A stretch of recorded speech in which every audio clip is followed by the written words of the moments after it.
Subscriber ஒருத்தவங்க தையல் machine pedal அடிக்கடி ஃபால்ட் ஆகிட்டே இருக்குது, ஒவ்வொரு தடவை கொண்டு போய் சர்வீஸ் கொடுக்குறப்பையும் அந்த பிளேட்லாம் போயிடுச்சுன்னு சொல்லி 150 ரூபா டு 200 செலவாகுது. அது மட்டும் இல்லாமல் புதுசு வாங்கினாலும் அந்த பிளேட்டு போயிடுது. அதனால் நீங்கள் அதை எப்படி சரி பண்ணுறதுன்னு சொல்லி கொடுத்தீங்கன்னா நாங்களே சரி பண்ணிக்குவோம் அப்படின்னு சொல்லி கேட்டிருந்தாங்க. அதை இப்போ எப்படி சரி பண்ணுறதுன்னு நான் உங்களுக்கு சொல்லித்தர போகிறதில்ல. எதனாலனா அதை நீங்கள் சரி பண்ணாலும் ஃபால்ட் ஆகிட்டு தான் இருக்கும். அதுக்கு பதிலாக உங்களுக்கு ஃபால்ட்டே ஆகாத ஒரு தையல் மிஷின் பெடலை தான் காமிக்க போகிறேன். உண்மையாகவே இந்த தையல் மிஷின் பெடல் ஃபால்ட்டே ஆகாது. அது எதனாலனும் உங்களுக்கு நான் சொல்ல போகிறேன். இந்த வீடியோவை நீங்கள் சேவ் பண்ணி வச்சுக்கோங்க. அது மட்டும் இல்லாமல் உங்கள் டைலரிங் ஃப்ரெண்ட்ஸுக்கும் இதை நீங்கள் ஷேர் பண்ணி விடுங்க, நிறைய பேர் தெரிஞ்சுக்கட்டும். வாங்க, அது என்ன பெடல், எதனால் ஃபால்ட் ஆகாது, இதை நீங்கள் ஏன் வாங்கி யூஸ் பண்ணணும்னு இப்போ சொல்கிறேன். இந்த பெடல் தான் அது, அதாவது சீரிங் பிராண்டு, CHEERING இந்த பிராண்ட்லேருந்து தான் இந்த பெடல் போட்டிருக்காங்க.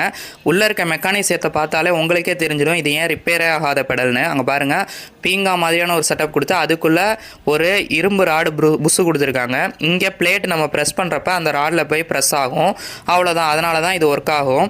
அதனால் உங்களுக்கு இதில் தேய்மானமோ உடையிறதோ ஸ்பார்க் ஆகிறதோ எதுவுமே வராது. அதனால் உங்களுக்கு இது ரொம்ப வருஷத்துக்கு உழைக்கும். இப்போ இது எதுக்காக வந்திருக்குன்னா, ஒரே ஒரு ஒயர் கட் ஆகிடுச்சு, அதனால் நம்ம கடைக்கு வந்திருக்கு. இப்போ இதில் அந்த ஒயரை பற்ற வச்சா முடிஞ்சுது. கிட்டத்தட்ட 2 வருஷமாக இதை யூஸ் பண்ணிகிட்ருக்காங்க, ஒரு தடவை கூட சர்வீஸ் பண்ணல. ஏன்னா இந்த பெடல் இது வரைக்கும் ஃபால்ட்டே ஆகலை, அதனால் சர்வீஸ்க்கு வரல. நீங்களும் இதை வாங்கி யூஸ் பண்ணிங்கன்னா எந்த ஃபால்ட்டும் வராது. அதெல்லாம் இருக்கட்டும்ப்பா, இதை போய் நாங்கள் எப்படி கடையில் கேட்டு வாங்குறது அப்படின்னு கேட்டிங்கன்னா, நீங்கள் இந்த கம்பெனியோட நேமை சொல்லி இந்த வீடியோவை காமிச்சு இந்த மாதிரி மெக்கானிசம் உள்ள பெடல் கொடுங்கன்னு கேட்டிங்கன்னா அவங்களே எடுத்து கொடுத்துருவாங்க. அதனால் நீங்கள் இந்த பெடலை இந்த வீடியோவை காமிச்சு வாங்கிக்கோங்க. Thank you friends.